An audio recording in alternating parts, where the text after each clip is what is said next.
Est-ce que le locataire de ma voiture doit signer un contrat de location papier avec moi ou alors tout se fait en ligne?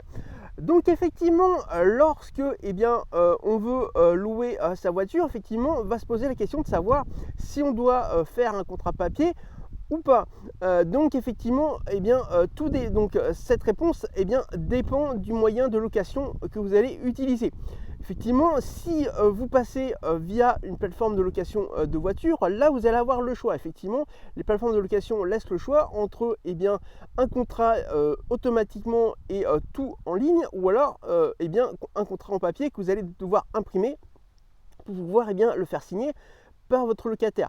Donc si c'est un contrat en ligne, vous allez le remplir ensemble avec votre locataire directement sur votre téléphone portable, et donc il le signera également sur votre téléphone portable. Ou alors effectivement, si vous faites un contrat papier, là vous l'aurez imprimé avant, et à ce moment-là vous le remplirez sur papier directement.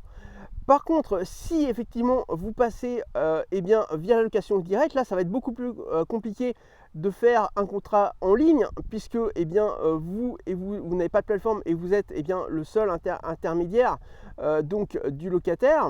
Donc à moins d'avoir des moyens techniques et informatiques pour le faire, ça va devenir compliqué. Donc là à ce moment-là, le plus simple, c'est de faire un contrat papier que vous allez rédiger et imprimé, et que vous allez ensuite avec vos propres règles et l'état des lieux de votre voiture, qui sera rempli avec le locataire, donc devant la voiture, et enfin il pourra partir avec la voiture. Donc moi je vous conseille, par rapport à la location directe, de faire ce contrat papier en 2 exemplaires, donc d'en garder un pour vous, mais ensuite d'en donner un également à votre locataire, avec l'état des lieux donc en double exemplaire également, afin qu'il n'y ait pas de litige, et que si jamais il y a contestation ou autre, chacun puisse faire valoir ses droits au cas où.